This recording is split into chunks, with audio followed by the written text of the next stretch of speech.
Assalamualaikum warahmatullahi wabarakatuh. Selamat pagi dan salam sejahtera untuk kita semua. Yang saya hormati Bapak Ibu Guru SDN 2 Karangpatian Pulo. Puji syukur kehadirat Allah SWT atas nikmat santai dayanya kita dapat berkumpul di pagi yang ini dalam acara diseminasi budaya positif oleh Maulana Malidopo, IGP Angkatan 9 Kabupaten Ponorogo. Salawat dan salam telah mengajarkan kepada junjungan Nabi kita Nabi Muhammad SAW yang kita nantikan syafaatnya di yaumul akhir nanti. Bapak Ibu Guru SD 2 Karangpatian yang sangat bahagia sekali, ya. Saya mengucapkan terima kasih karena sudah meluangkan waktunya dalam acara saya, sudah mau berkontribusi dan membantu saya dalam menerapkan budaya positif di lingkungan sekolah kita. Ya. Hari ini apakah semuanya sehat? Sehat, bahagia, bahagia. Kita lupakan urusan yang lain dulu. Kita fokus di sini dulu. Oke, Bapak Ibu. Nah, sebelum kita mulai, mari kita melakukan ice breaking dulu, Bapak Ibu. Ayo, monggo. Mari semua berdiri di belakang kursinya masing-masing. Yo. Lakukan gerakan dengan semangat dan bahagia. Fokus pada gerakan yang dilakukan, ya.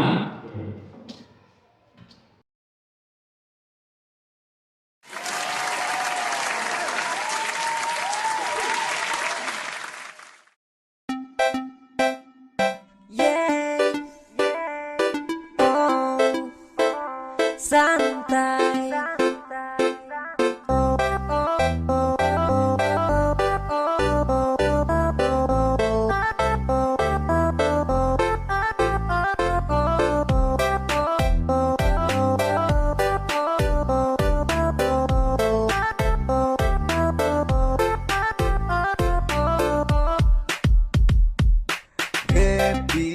Happy ajalah, bernyanyi shalalalala.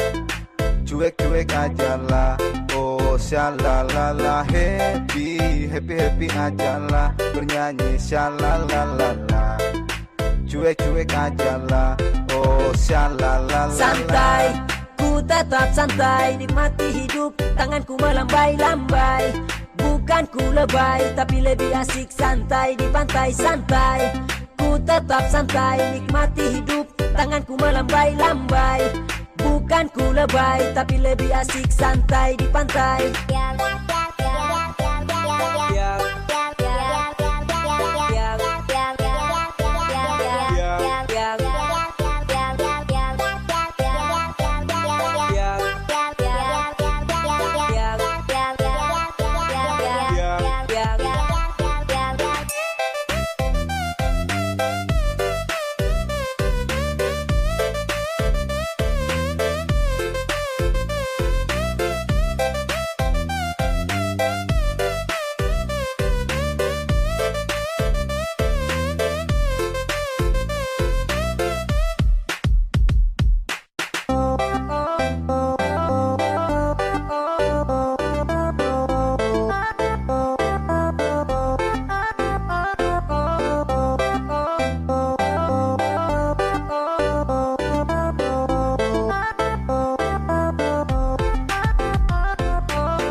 Happy ajalah, bernyanyi shalalalala.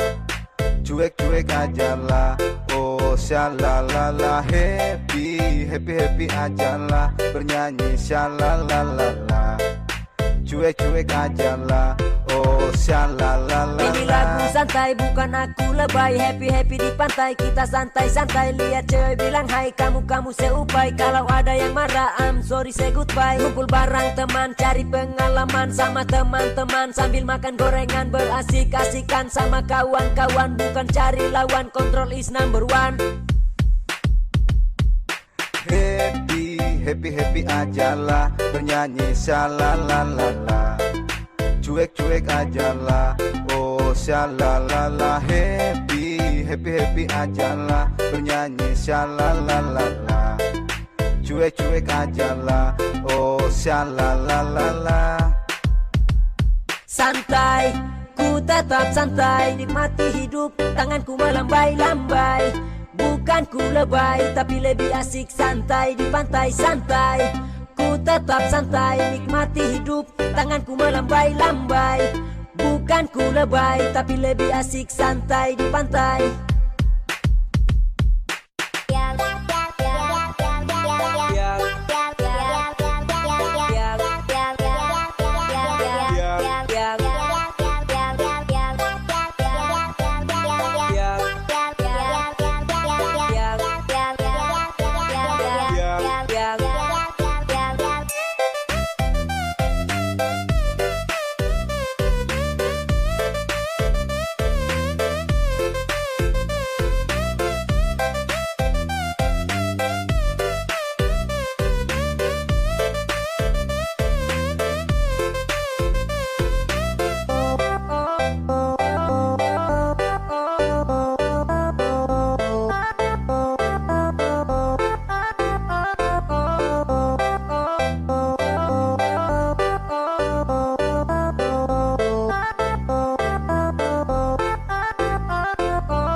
Kenapa kalau legonya berbeda-beda, nggak sama semua, kan ada yang kecil, ada yang panjang, ya kan ada yang rodanya. Kenapa?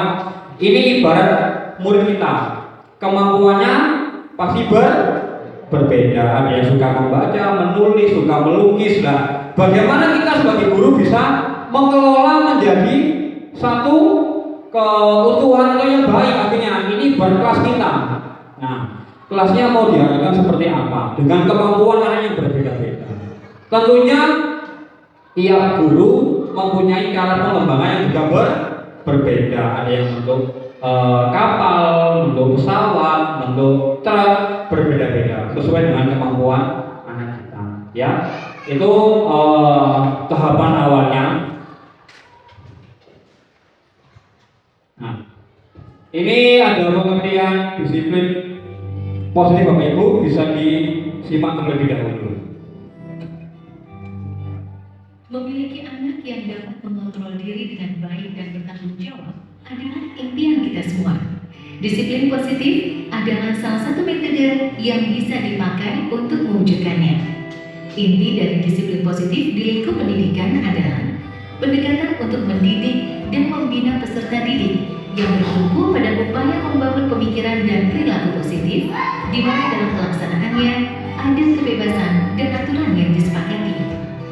Saat berdialog dengan para pendidik, hampir seluruhnya punya kesamaan, pernah mengalami terlambat ke sekolah, tidak mengerjakan PR, bolos, berkelahi, dan berperilaku tidak tepat lainnya. Akibatnya, mereka mendapat hukuman seperti membersihkan ruangan kelas, lari keliling lapangan, dipukul, dicubit telinganya, dipermalukan, dan lain sebagainya. Pengalaman tersebut kemudian tanpa disadari diterapkan kembali pada anak didiknya. Kemudian hal ini akan terus berulang, diwariskan dari generasi ke generasi. Hukuman pada umumnya menyebabkan rasa sakit secara fisik, emosional, atau bahkan keduanya. Istilah corporal punishment meliputi hukuman fisik dan non-fisik yang bertujuan menyakiti atau menimbulkan rasa tidak nyaman. Contoh hukuman fisik: memukul, menampar, dan menendang. Sedangkan hukuman non-fisik diantaranya meremehkan, menghina, atau mengancam. Apakah setiap perilaku anak yang tidak tepat harus selalu direspon dengan hukuman? Disinilah pentingnya bagi kita memahami tahap perkembangan anak agar dapat merespon perilaku mereka dengan tepat. Setiap memiliki kecepatan pertumbuhan yang berbeda-beda.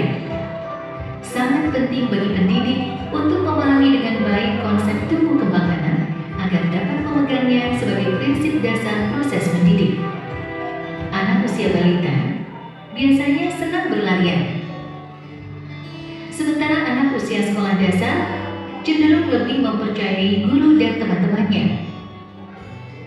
Kemudian anak SMP yang ada di masa pubertas senang mencoba hal baru dan sedang mengembangkan identitasnya. Apa yang dilihat dan didengar secara terus-menerus akan menjadi keyakinan bagi mereka dan sekaligus membentuk ekspresi serta perilakunya. Lalu, bagaimana mengatasi konflik ketika perilaku anak tidak sesuai dengan harapan orang dewasa? Konsekuensi logis di dalam disiplin positiflah jawabannya. Konsekuensi logis adalah konsep paling dasar dalam logika. Dalam pendidikan, konsekuensi logis fokus pada solusi. Anak akan diajari mentaati aturan atas dasar kesadaran dan tanggung jawab. Anak juga mendapat penjelasan mengenai konsekuensi tindakan dan empati. Ada 2 syarat kondisi dan 4 prinsip dalam penerapan konsekuensi logis. 2 syarat kondisinya yaitu membangun koneksi sebelum mengoreksi perilaku dan selalu bertanya, bukan menasehati. Kemudian 4 prinsipnya adalah 1. Beralasan, 2. Berkaitan, 3. Menghargai, 4. Membantu. Dengan arahan konsekuensi logis ini, pendidik tetap harus secara konsisten memberi dukungan yang positif kepada peserta didik. Merasakan pujian dan cinta dari orang lain seperti guru, orang tua, dan teman-teman membuat anak terdorong untuk berperilaku baik dan positif. Kalimat seperti, "Saya telah melihat kerja kerasmu. Saya percaya bahwa kamu dapat melakukan yang lebih baik ke depannya." Semangat seperti itu tentu akan sangat berarti bagi mereka. Beberapa hal yang perlu diperhatikan saat memberikan dorongan positif diantaranya, mata dan nada suara kita sangat penting dalam menyampaikan pesan. Hindari membandingkan anak, fokuslah pada kekuatan dan perilaku positif mereka, dan ajaklah anak untuk melihat kesalahan sebagai salah satu proses belajar. Beberapa prinsip dasar dapat digunakan dalam pelaksanaan disiplin positif sehari-hari. Di antaranya yaitu, pastikan kita selalu mendengarkan sebelum memberikan pendapat atau keputusan. Bedakan antara perilaku dengan kepribadian anak. Kembangkan rasa saling menghargai. Jangan sungkan memberikan dorongan atau pujian. Dan pastinya, gunakan konsekuensi logis dalam mengatasi perilaku anak. Semua upaya yang kita lakukan bertujuan untuk membuat lingkungan berkembang dan belajar yang inklusif, aman, dan nyaman bagi anak. Situasi kondusif diharapkan dapat mendorong mereka mencapai prestasi yang setinggi-tingginya. Pendekatan disiplin positif sejauh ini telah menjadi metode yang mendukung agar anak dapat bertumbuh sesuai dengan potensinya dan membuat mereka dengan penuh kesadaran mengerti makna tanggung jawab atas pilihannya.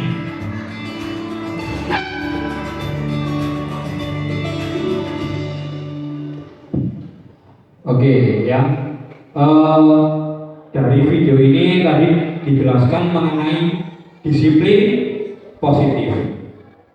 Menurut Bapak Ibu, nah ini menurut Bapak Ibu ya, adakah perbedaan antara disiplin dengan disiplin positif? Ada atau tidak? Disiplin dengan disiplin positif itu berbeda atau sama? Berbeda. Berbeda ya. Nah, menurut Bapak Ibu, berbedanya di mana? Enggak. Pak Eko? Berbedanya di positif, Pak. Untuk disiplin dan disiplin positif. Yang pasti dari tulisannya sudah berbeda, disiplin dan disiplin positif. Kan ada positifnya. Jadi untuk disiplin positif itu untuk mengharapkan untuk menghasilkan hal yang positif gitu kan. Oke, teman dulu. Adakah pendapat yang lain? Perbedaannya disiplin dan disiplin positif dari Ibu? Monggo. Siapa? Usulan Bu Berita? Kalau menurut saya, kalau disiplin saja mungkin masih ada hubungan dengan disiplin saja. Kalau sudah disiplin positif, kita membangun hubungan dengan hal-hal yang positif. Ya, terima kasih. Ya, jadi berbeda, Bapak Ibu ya. Yang disiplin aja itu yang bagaimana? Ketika anak hanya melakukan peraturannya, misal dilarang datang terlambat, dia hanya on time, nah itu dikatakan disiplin. Ada peraturan, ada hukumannya, hukuman bukan konsekuensi. Kalau di disiplin positif tadi dikenal apa? Ada konsekuensinya. Kalau konsekuensi itu yang memunculkan dari guru atau dari murid? Kesepakatan dari guru dan murid. Kalau hukuman dari guru kan? Ya kan? Jadi perbedaannya itu ya, ketika anak hanya melakukan saja itu disebut dengan disiplin. Tapi anak secara sadar tahu kalau saya tidak melakukan saya akan begini. Itu dikatakan disiplin positif. Karena apa? Karena apa? Ada nilai atau keyakinan yang dipegang. Kayak kita makhluk manusia yang beragama. Ketika sholat, ya kan, kita melakukan disiplin positif. Kenapa? Ada nilai atau keyakinan yang kita pegang, yang kita pegang. Ada keyakinannya. Saya kalau tidak sholat menerima konsekuensi gini. Nah, itu dikatakan disiplin positif. Ya, bukan disiplin. Disiplin hanya mengerjakan saja, melakukan tugas, mengerjakan ulangan, itu disiplin, bukan disiplin yang positif.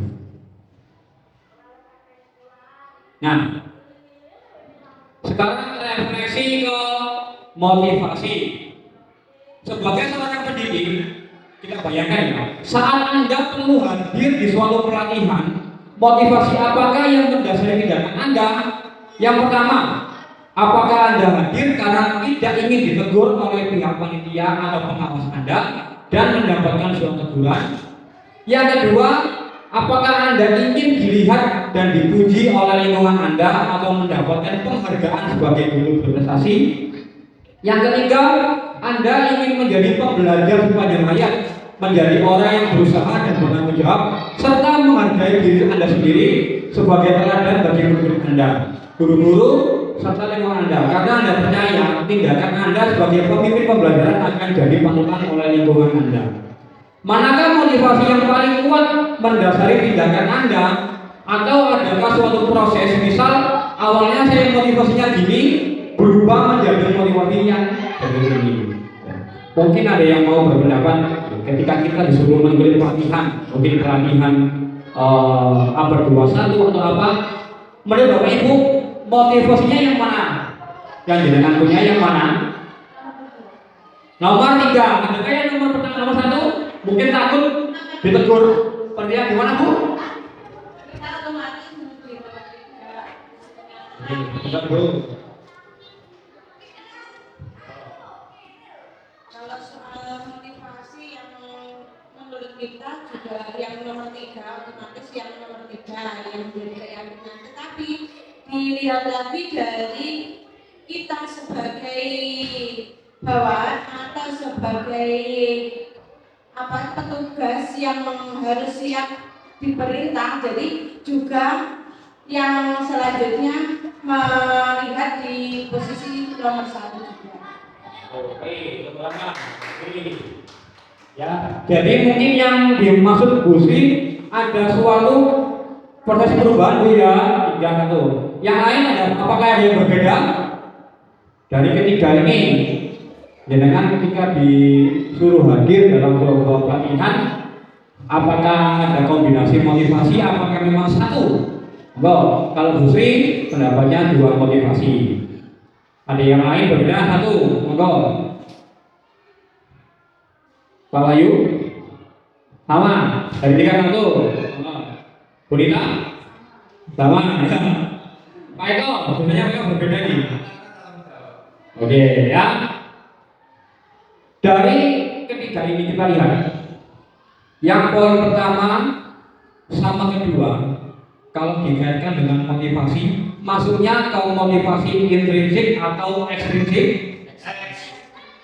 Kenapa? Kenapa kok dua ini maksudnya motivasi ekstrinsik? Nah, ya, karena dorongan dari orang lain. Yang pertama dari mana? Atasan, pengawal. Yang kedua dari lingkungan, ya kan kita pengen aku biar dikatakan guru berprestasi. Kalau yang ketiga ini merupakan motivasi yang intrinsik karena berasal dari diri kita sendiri. Ya. Nah ini motivasi yang pertama tadi ya, untuk menghindari ketidaknyamanan atau hubungan. Ini adalah tingkat terendah dari motivasi perilaku manusia. Biasanya orang yang mempunyai motivasi ini, ya kan, perilakunya untuk menghindari hukuman atau ketidaknyamanan. Mereka kan bertanya, apa yang terjadi jika saya tidak melakukan? Misal, ada pelatihan. Apa yang terjadi jika saya tidak ikut pelatihan? Apakah atasan saya marah atau ada pengurangan nilai? Pasti mereka akan bertanya seperti itu. Ya, motivasi ini bersifat eksternal atau ekstrinsik. Yang kedua, untuk mendapatkan imbalan atau penghargaan dari orang lain, ya kan? Satu tingkat tuh, ini naik lagi motivasinya, ya kan? Di sini orang berperilaku untuk mendapatkan imbalan atau penghargaan dari orang lain. Orang dengan motivasi ini akan bertanya, apa yang akan saya dapatkan apabila saya melakukannya? Kalau saya ikut pelatihan, apa yang saya dapat? Ya kan? Apakah dapat tambahan teman, tambahan sertifikat? Itu yang dia tanyakan. Jika orang mempunyai motivasi yang ini, dia ingin mendapatkan imbalan atau penghargaan dari orang lain. Mereka melakukan sebuah tindakan untuk mendapatkan pujian dari orang lain yang menurut mereka penting dan mereka letakkan dalam dunia berkualitas mereka. Jadi orang-orang ini penghargaan, imbalan itu sangat penting dalam kehidupannya. Jadi apa yang saya dapatkan? Saya dapatnya apa? Penghargaan apa yang saya dapatkan? Ini orang-orang seperti ini penting, harus diberikan penghargaan terus. Karena sudah dimasukkan dalam kehidupannya. Mereka juga melakukan sesuatu untuk mendapatkan hadiah, pengakuan atau imbalan. Pengen diakui, wow guru ini hebat, wow guru ini cerdas. Motivasi ini juga bersifat eksternal. Yang ketiga, untuk menjadi orang yang mereka inginkan dan menghargai diri sendiri dengan nilai-nilai yang mereka percaya. Orang dengan motivasi ini akan bertanya, akan menjadi orang seperti apa apabila saya melakukannya. Jadi ada nilai-nilai yang diyakini. Ini adalah motivasi yang akan membuat seseorang memiliki disiplin positif karena motivasi ini bersifat internal bukan eksternal.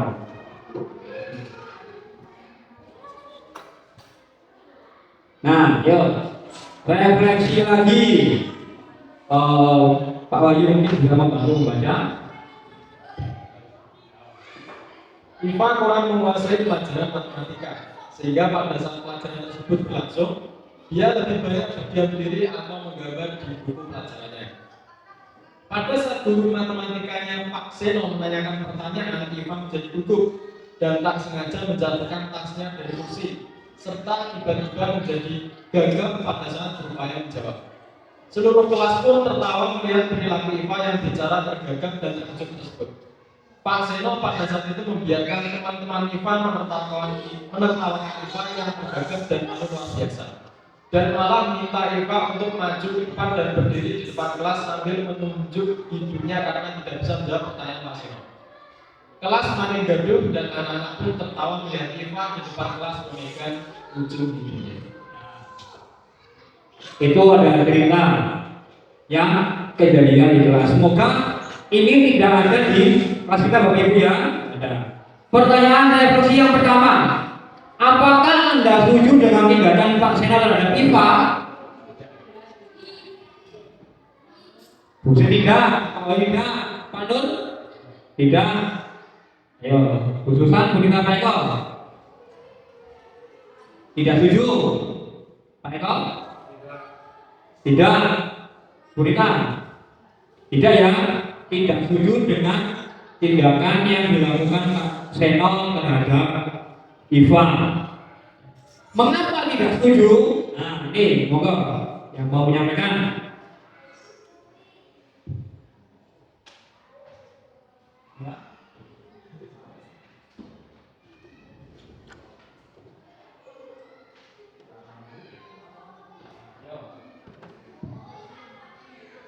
Melihat kejadian tersebut, sebenarnya tahapan itu langsung menjatuhkan menyatakan.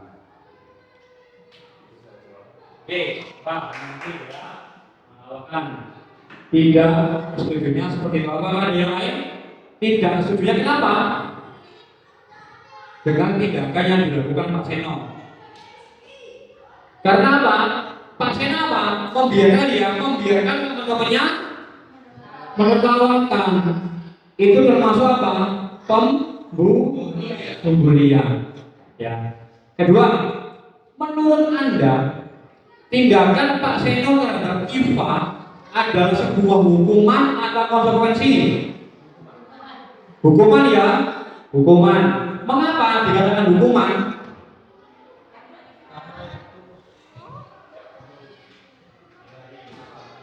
Karena tindakan apa itu sebetulnya bukan jadi kesalahan atas sesuatu yang harus dilakukan. Itu merupakan ketidaksengajaan dan memang mungkin dari sifat anaknya sendiri yang begitu kurang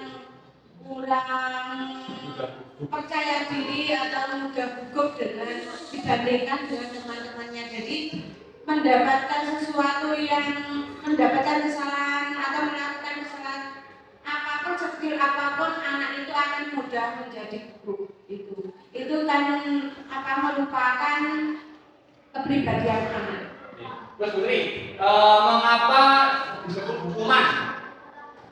Iya, karena tadi seperti yang saya katakan tadi, itu tindakan dari Pak Seno itu yang melakukan menunjuk hidung, itu kan merupakan tindakan yang tidak seharusnya. Ya, cukup lengkap sekali dari Gusti ya. Ini hukuman ya.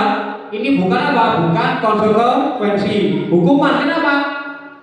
Diberikan oleh Pak Seno terhadap Iva. Harusnya kalau konsekuensi yang mengusulkan siapa? Iva dulu ya, Iva dulu. Saya mohon maaf Pak, belum bisa mengerjakan ini. Konsekuensinya saya akan belajar lagi Pak. Itu disebut dengan konsekuensi. Kali ini hukuman. Oke. Pemahamannya luar biasa sekali Bapak Ibu ini ya. Nah, sekarang main tebak-tebakan Bapak Ibu. Kebutuhan dasar manusia ada 5. Yang pertama, ada yang tahu? Kesenangan. Oke. Yang kedua, ayo ditebak.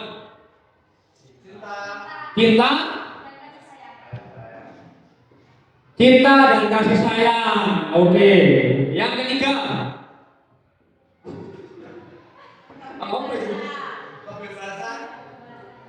kebebasan. Yang keempat, bukan pegangan loh ya.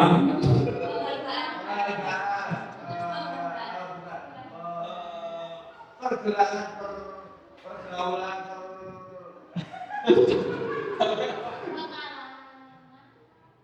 Ayo.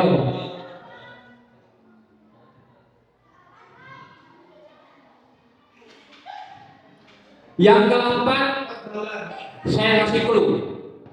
Misalkan saya ini pengen kelas ini nih, lulus semua sama saya.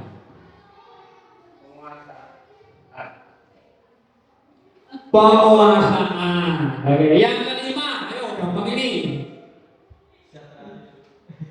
Ayo.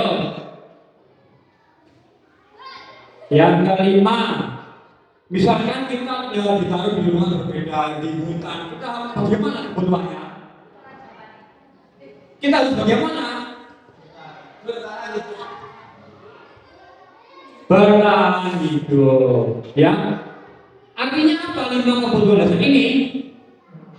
Jika Bapak Ibu ada satu atau beberapa yang belum terpenuhi, baik anak-anak kita ataupun orang dewasa, itu pasti akan melakukan sebuah kesalahan. Hal yang paling dasar Bapak Ibu, ketika murid jenengan atau kita lapar, gampang emosi tidak akhirnya? Gampang emosi. Masalah lapar itu masalah yang mana? Lapar itu lapar masalah yang mana? Bertahan hidup. Makanya kita kalau memberikan pembelajaran anak-anak sudah sarapan semuanya. Ada yang belum sarapan, pasti bermasalah, resek, mengerjai temennya, itu pasti kalau belum sarapan. Atau mungkin di rumah dimarahi orang tuanya, ya kan, dimarahi orang tuanya, kamu gini-gini bangun mukusnya lagi gini ke sekolah. Kira-kira anak ini bermasalah nggak di sekolah? Bermasalah. Yang mana? Kebutuhan mana yang belum terpenuhi? Cinta dan kasih sayang dari orang tua.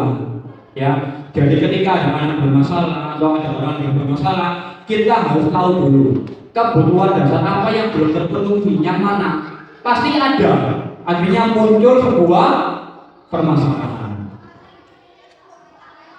Nah, sekarang mari kita berkelompok. Nah, kita berkelompok lagi ya. Nah, berkelompoknya sesuai dengan ini ya. Ada yang saya bagi, yang ibu-ibu kelompok 1, yang bapak-bapak kelompok 2, ya. Ini nggak salingan juga. Kita berkelompok saling berdiskusi. Jika bukan adu pancu, ini bukannya. Kita berdiskusi, ya. Nah, ya. Saya bagikan sedikit lagi. Bagi Pak Wahyu. Yang pertama, nah, Bapak Ibu mari kita mengingat tentang peraturan di kelas kita. Tuliskan masing-masing 2 peraturan kelas kita pada sticky note, kemudian tempelkan pada kertas A4 peraturan kelas.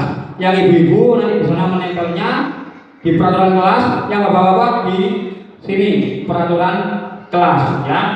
Yuk, bisa dituliskan.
Sudah semua ya meneruskan dua peraturan di kelas kita. Berikutnya, dari peraturan kelas yang sudah dituliskan tadi, tentunya terdapat hukuman jika siswa melanggarnya. Sekarang tuliskan hukuman sesuai peraturan yang didalam tadi. Nah, hukumannya apa?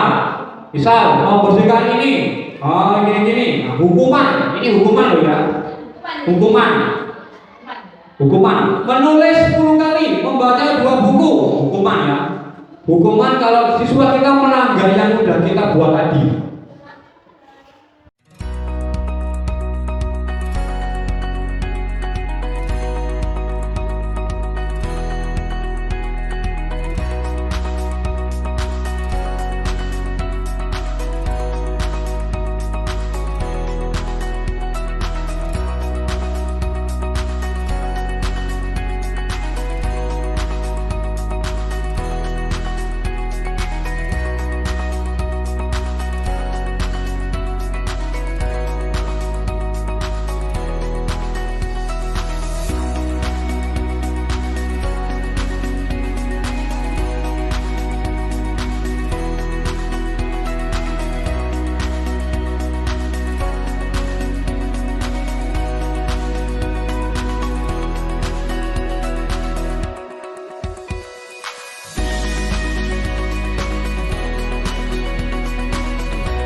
Ada pertanyaan refleksi Bapak Ibu. Mengapa keyakinan kelas bukan peraturan kelas? Ada yang mau menyampaikan pendapatnya? Mengapa keyakinan kelas bukan peraturan kelas? Ada yang mau berpendapat? Mengapa kok harus keyakinan kelas? Kok bukan peraturan kelas? Monggo yang mau berpendapat.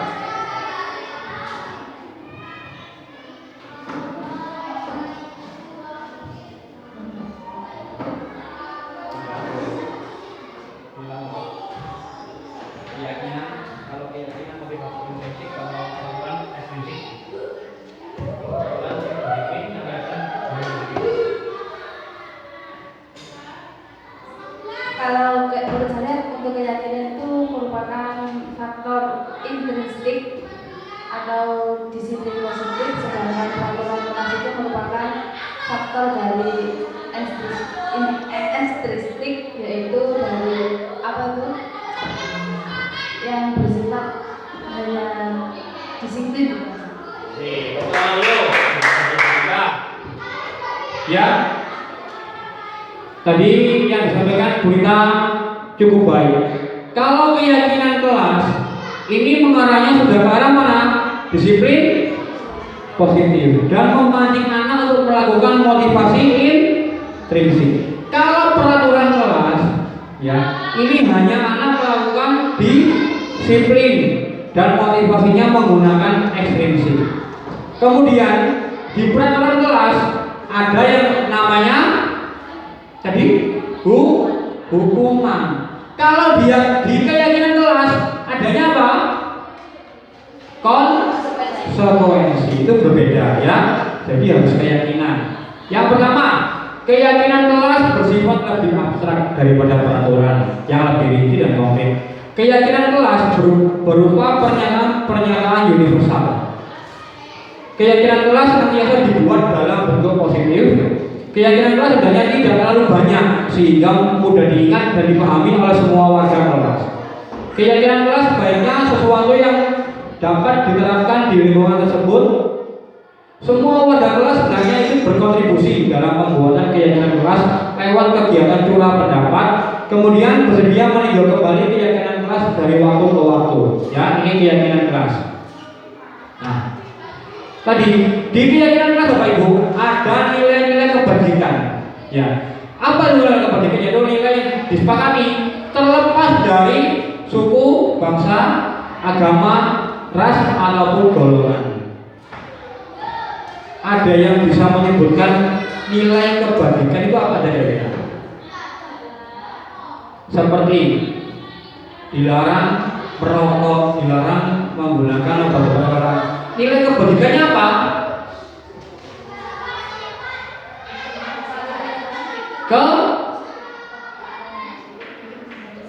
Nilainya Bu, nilainya satu nilai diterapkan kesehatan. Berkendara menggunakan helm di sebelah kiri, nilainya apa? Keselamatan. Nah, itu yang disebut dengan, karena apa? Terlepas dari suku, bangsa, agama dan bahasa yang lain. Contohnya kalau nilai dalam pendidikan apa? Dalam P5, beriman dan bertakwa pada Tuhan Yang Esa. Kemudian gotong royong, mandiri, kreatif, bernalar bisnis, berkebinekaan.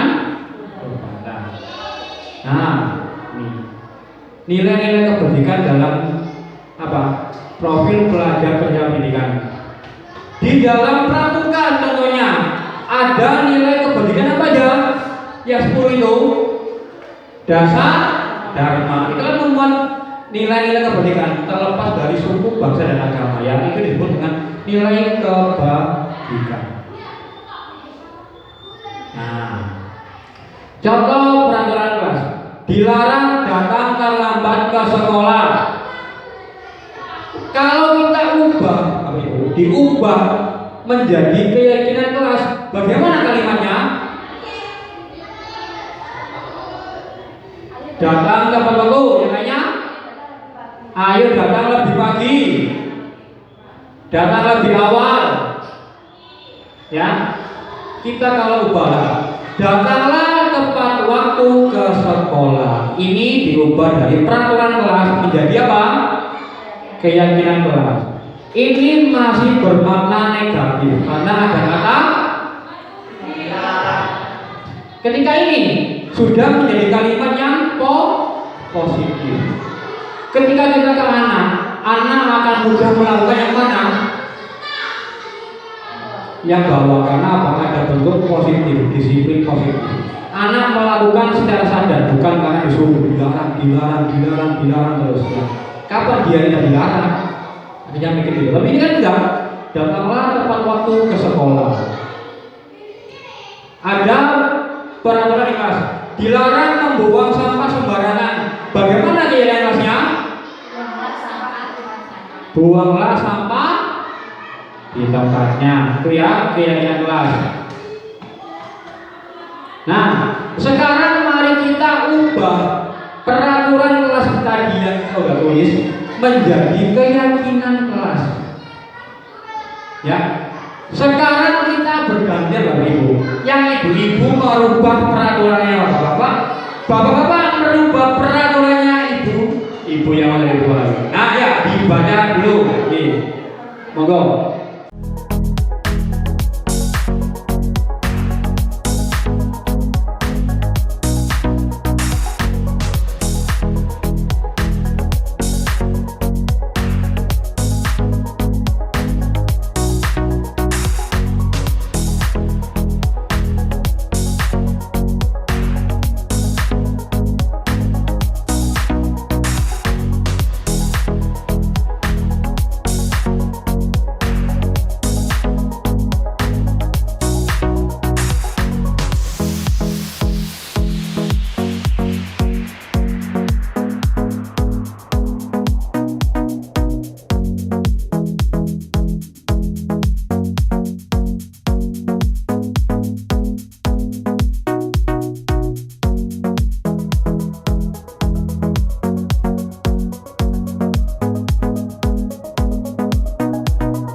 diubah menjadi keyakinan kelas. Mari saling menyayangi teman, ayo saling menghargai teman, mari berdoa sebelum dan sesudah pelajaran, mari saling menyayangi sesama teman, buanglah sampah di tempatnya, ayo menjaga ketertiban kelas. Ya, tepuk tangan dulu ya. Sudah mengandung kalimat positif semuanya ya. Sekarang ya, bapak-bapak, monggo. Pak Eka atau Pak yang menyampaikan? Pak Wahyu, monggo kan Pak Wahyu.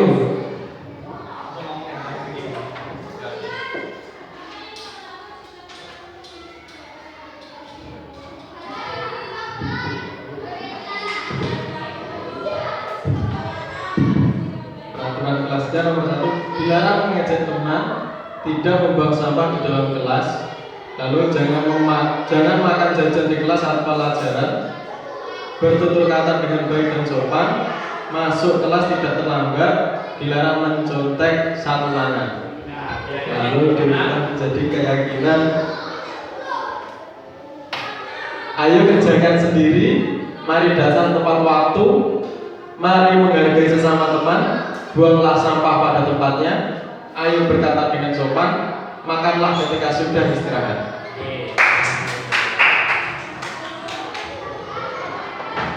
Ya, jadi bapak-bapak dan ibu ini sangat luar biasa ya, sudah bisa mengubah dari peraturan kelas menjadi keyakinan kelas.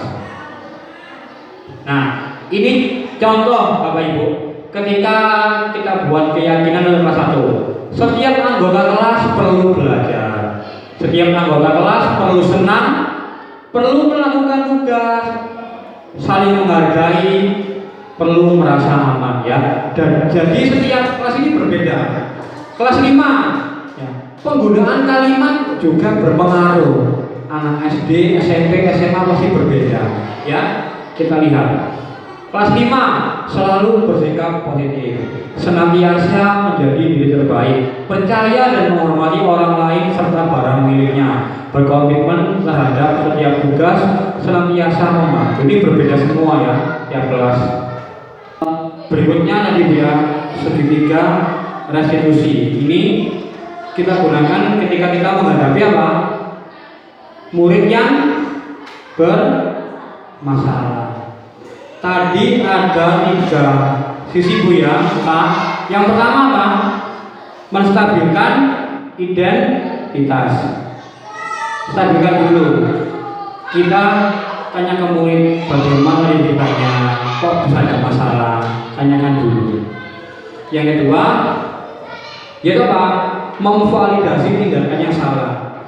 Pak Malik juga kok, kalau jadi kamu Pak Malik pasti marah. Semua manusia wajar melakukan kesalahan. Kita apa? Ikut dulu. Agar apa? Agar anak merasa dihargai. Jangan langsung dimarahi, rame ay. Nah kalau seperti itu ya, ramenya kenapa? Tanyakan dulu. Kok nilaimu 0 kamu nggak belajar ya? Ditanyakan dulu kenapa masalahnya. Kemudian tanyakan, kita udah ada keyakinan di kelas. Menurut kamu yang melanggar yang mana keyakinannya? Konsekuensinya apa dari kamu?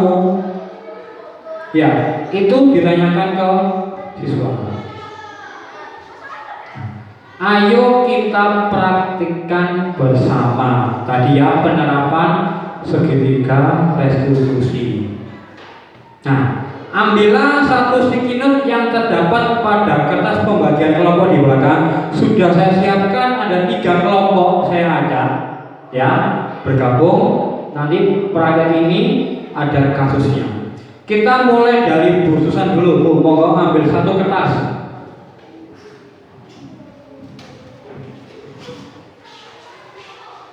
Oke, Pak Nur monggo ambil 1 kertas.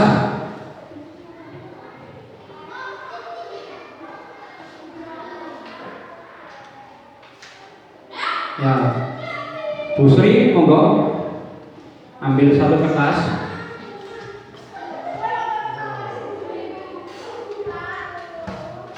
Bu Nita, monggo Bu Nita mengambil 1. Pak Layu, Pak Eko, monggo.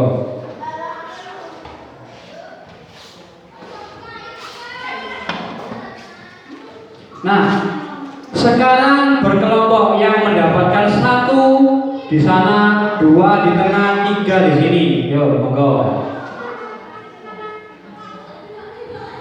1, 2, 3.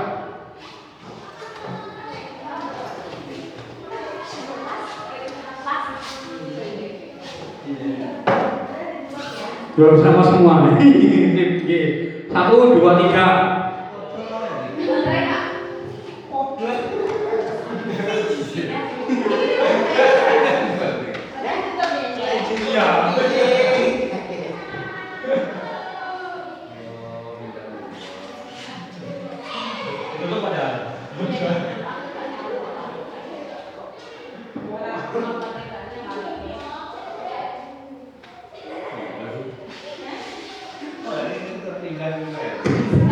Ya, kelompok 1 nanti ada kasus A dan B. Ini.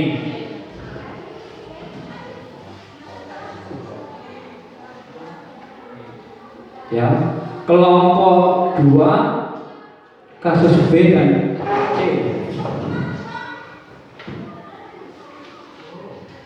Ada 2 kasus secara bergantian menjadi guru dan murid. Jadi misal contohnya di kasus A, kalau Pak Nur jadi guru, Pak Wahyu menjadi murid.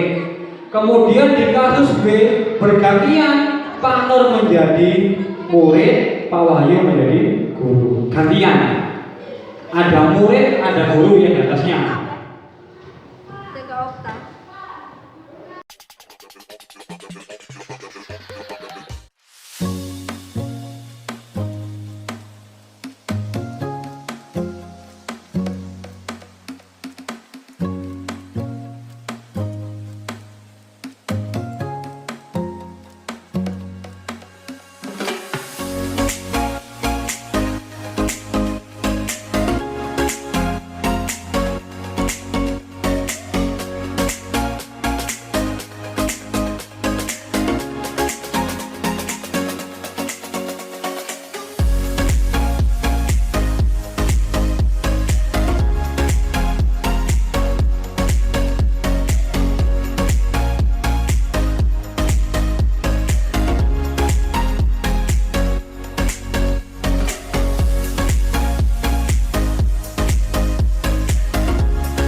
Ya Bu. Guru sama utangnya. Ya Bu. Tadi kan waktunya ada tugas membersihkan kelas, tapi kelihatannya kok Ciko tadi tidak ada. Di mana tadi, Ciko? Nah Bu, saya tadi ke warung, lapar Bu, belum sarapan. Terus kamu udah ikut piket di warung jajan dulu. Saya tadi sudah ikut Bu, sudah ikut piket, sudah ikut bersih-bersih. Tapi kan belum selesai karena sangat kotor kelasnya. Saya lari ke warung. Iya, Iya, enggak apa-apa. Kalau lapar itu enggak apa-apa. Kamu ikut ke kamu jajan di warung enggak apa-apa. Tapi kalau sebelum pelajaran ya masih piket. Tapi Selamat siang Dita. Ya, Dita, Bu Guru mau bertanya. Apa itu?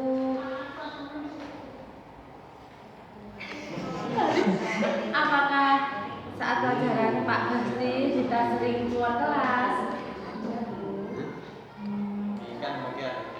Kenapa Dita kok sering meninggalkan ruang kelas? Kan kasusnya kamu tahu, bukan Ali aja Izin dari terus izinkan sebagai guru dari keterangan Pak Basti tadi kita izin ke toiletnya bukan hanya sekali atau dua kali tapi terus beberapa kita mungkin kali. jawab terus mengutarakan apa yang saya sampaikan. Apa kamu pasti punya alasan? Nah, Dita, kenapa kamu sampai pergi ke toilet berulang kali? Coba Bu Guru ingin mendengarkan alasannya apa? Karena teman-teman menganggap hal tersebut menyenangkan dan saya menjadi lebih dekat dengan Apa tujuannya Dita itu ingin mencari perhatian teman-teman? karena sebelumnya teman-teman jarang bermain dengan kita. Teman-teman masih menyukainya. Ya Dita, memang yang kamu lakukan itu membuat kamu mungkin merasa senang dengan yang kamu lakukan. Tapi apa kamu tahu Dita, hal yang kamu lakukan itu dapat mengganggu dan merugikan teman-temanmu di kelas? Karena nilainya di bawah saya. Ya karena perbuatan kamu tadi itu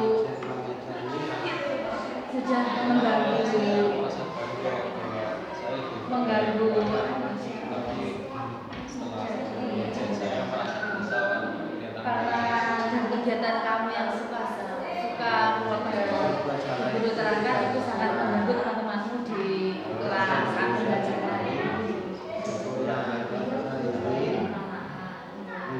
Kita tahu nggak apa keyakinan yang kelas yang kita percayai? Kamu pasti punya alasan Itu bersikap positif Bu. Ya, jadi kita itu harus selalu bersikap positif untuk kepada teman-teman ya. Jadi untuk mencari perhatian dari teman-teman itu tidak perlu dengan kita membuat tidak bisa mengontrol diri untuk mengatakan pembelajaran tersebut. Coba keyakinan apa yang belum kamu tunjukkan? merasa bangga terhadap hasilnya. Bersikap positif. Ada hal yang jadinya merugikan ya Pak, itu memang tidak sesuai Apakah tindakan keyakinan mencerminkan kelas, Pak. keyakinan kelas tersebut? apa yang nanti apa Depannya ada, sudah. yang kita percayai. Pokoknya setiap anggota kelas perlu belajar Pak. Lalu setiap anggota kelas perlu merasa senang. Setiap anggota kelas perlu saling Kamu melanggar lagi. dan setiap anggota kelas perlu merasa aman. Menurut kamu bagaimana Beta setelah kamu Keyakinan kelas. melanggar Keyakinan prinsip apa yang ruang kelas itu konsekuensinya Keyakinan yang setiap anggota kelas perlu saling menghargai Pak dan setiap anggota kelas perlu merasa aman. ya untuk kedepannya semoga tidak diulangi lagi dan kamu menjadi pribadi yang lebih baik ya Beta. Salim Bu. Salim. Rasa bangga bahwa saya lebih hebat dari Amira Pak. Tapi setelah melihat Amira menjadi sedih, saya menjadi merasa bersalah. Bersalah itu tidak apa-apa, tidak dan karena saya ingin mencari solusi dari permasalahan ini. Ya Pak, mungkin karena saya melanggar dari keyakinan kelas.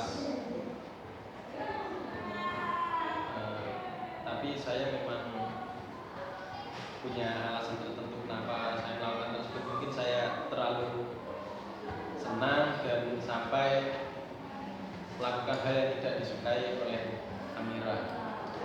Kamu pasti punya alasan mengapa melakukan hal tersebut. Ya Pak, karena saya terlalu merasa bangga bisa mendapatkan nilai yang bagus dari Amira.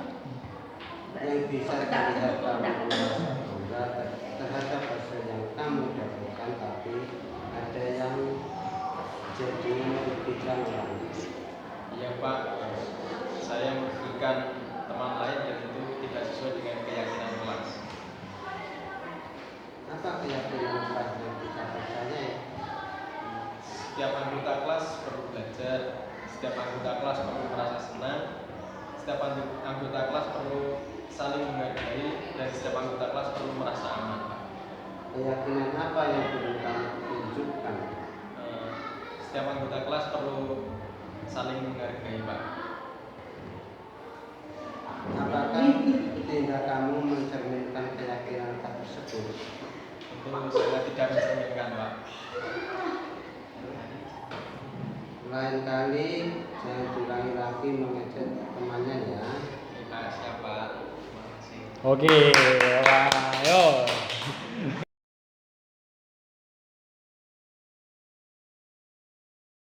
Ya, ini kita praktek beneran. Tadi ada anak yang bertengkar sama temennya, ya Zaki sama sana Al.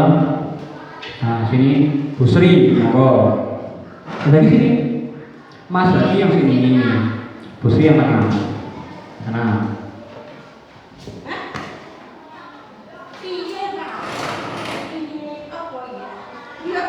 Tinggi ya, namanya saya apa harus tadi seperti apa? Ya. Bentar, Zaki sama tadi kok Zaki sama dibawa sama teman ke sini, terus Bu Sri kan nggak tahu tadi ada masalah apa waktu istirahat sama Zaki sama ayo Zaki dulu atau dulu yang mau menjawab? Ya Mas Zaki, ada apa Zaki?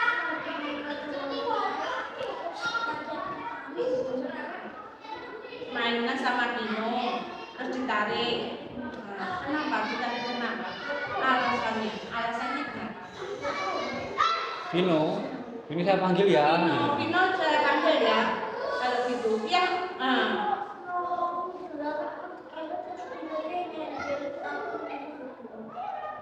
Vino, berarti Vino dipanggil. Vino. Jangan dua. Ya, kalau gitu Vino saya panggil dulu ya.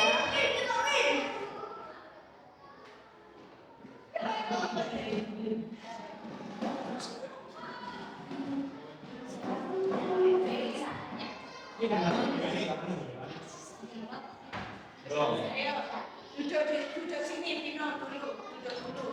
Bentar Vino, saya mau tanya ini, saya minta nanti kalau guru tanya itu dijawab dengan jujur seperti biasanya, ya tak?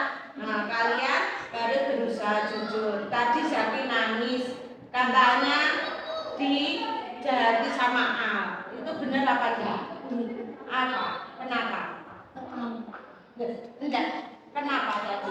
Tadi Zaki dikeret halus.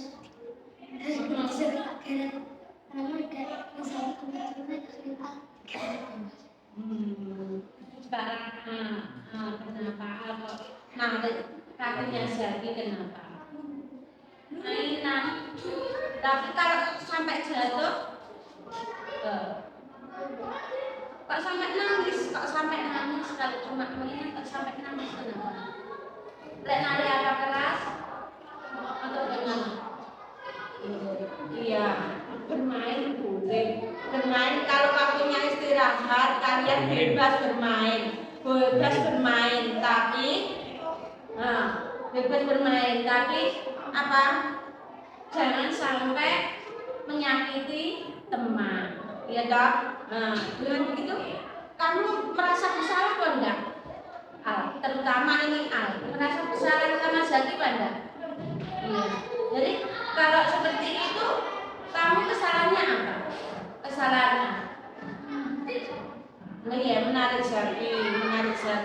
Berarti apa itu tadi berbuat salah sama Zaki memang sengaja toh? Sengaja.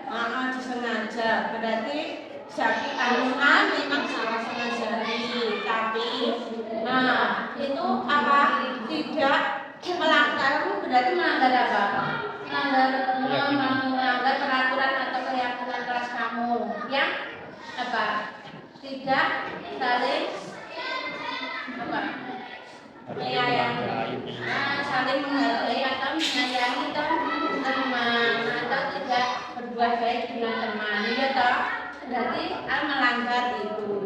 Jadi saya minta nanti untuk besok atau selanjutnya minta maaf atau yang lainnya juga ini jadi perhatian buat Vino sama Zaki, tidak boleh apa itu bertindak semaunya atau kasar sesama teman. Jadi sesama teman saling menghargai.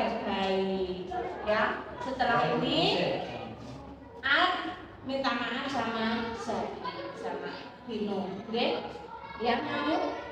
Iya. Ayo salaman dulu sama Zaki, sama minta maaf ya, maafkan ya. Kalau temannya minta maaf, kita memaaf.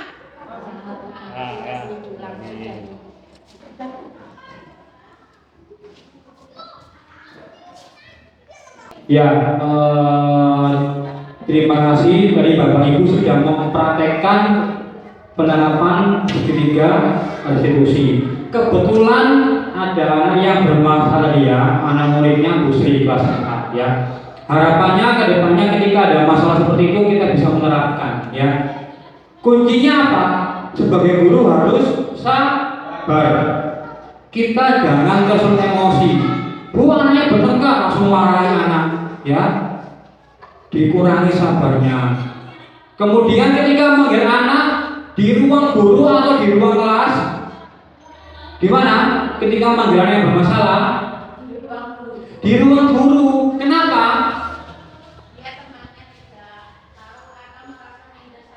Nah, biar nggak minder. Selain itu, biar apa? Anak merasa dihargai, tidak dijatuhkan harga dirinya sama gurunya, dipermalukan, dipanggil di ruang guru. Ya, dipanggil ruang guru, ditanya dulu tadi kan, tanyain permasalahannya bagaimana. Kalau dua anak, tanyakan dulu bagaimana. Ya, si A bagaimana tadi ceritanya, menurut si B bagaimana. Tanyakan kembali benar atau salah. Terus yang kedua apa? Seolah-olah kita apa? Pro dengan mereka. Pak Malik yakin kok kalau Pak Malik dari kamu, Pak Malik pasti marah karena itu bentuk pertahanan Pak Malik ya. Kita agak pro ke mereka. Ya Bu, saya gini-gini ya Pak, saya gini-gini. Oke. Ketika udah paham, ditanyakan kembali. Kamu ingat tidak di kelas kita ada keyakinan kelas, siswa saling belajar, dan lain. Tanyakan kembali. Menurut kamu melanggar atau tidak? Ya Bu, iya Pak, saya melanggar. Tanyakan kembali, melanggar yang bagian yang mana? Terbuka mereka. Oke, berarti kemudian konsekuensinya apa dari kamu? Dimunculkan oleh mereka, oleh muridnya, bukan dari gurunya, dari mereka. Ya, Pak Malik harap kedepannya kamu lebih baik lagi ya, dapat menjalankan keyakinan kelas yang sudah kita buat bersama. Bisa ya, bisa Pak, baru closing. Ya, jadi harapannya ketika ada permasalahan baik di lingkungan sekolah utamanya ataupun di lingkungan rumah, kita menerapkan segitiga restitusi.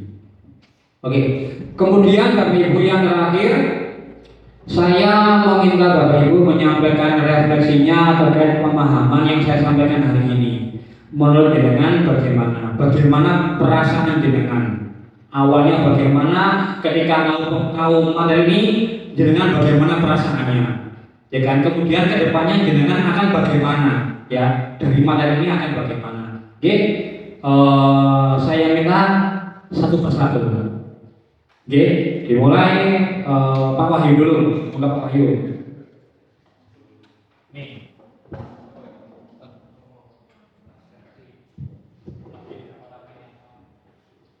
Assalamualaikum warahmatullahi wabarakatuh. Pendapat saya tentang kegiatan hari ini tentu sangat bermanfaat ya.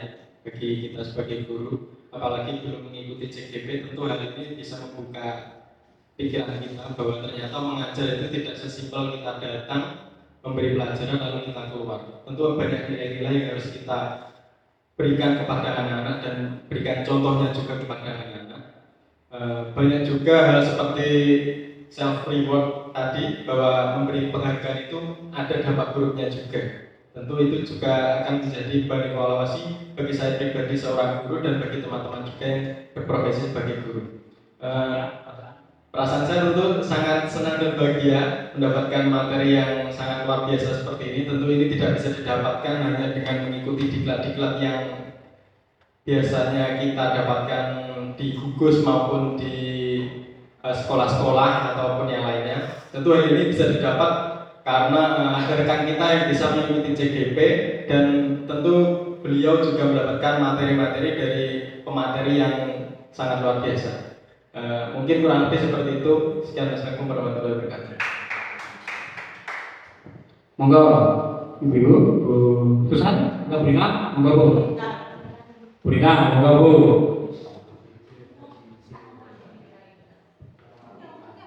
Nah, nanti dari Bu Guru atau Pak Guru ini yang sangat luar biasa mempraktekkan tadi Bu, ayo menyampaikan lagi ya. Assalamualaikum warahmatullahi wabarakatuh. Sangat menarik dan sangat memberi wawasan tentang penyampaian materi dan yang kita lakukan pada hari ini. Saya sangat merasa senang. Saya yang awalnya tidak tahu bagaimana pembelajaran saya itu sudah menarik atau belum kepada anak, dengan kegiatan diskusi, dengan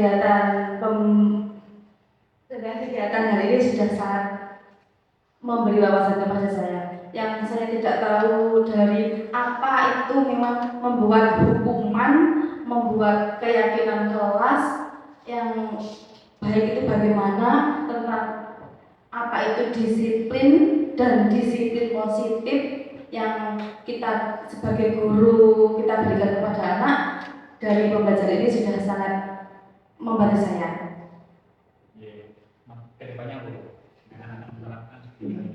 Dengan adanya kegiatan hari ini, untuk kedepannya saya akan lebih memperhatikan antara disiplin dan disiplin positif dan pemberian hukuman dan juga keyakinan kelas yang lebih baik lagi. Cukup sekian, akhirnya wassalamualaikum warahmatullahi wabarakatuh.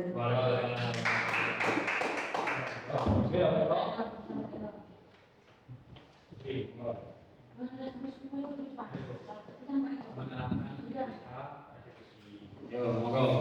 Apa guru ini ya? Dengan muridnya Ali dan Amira.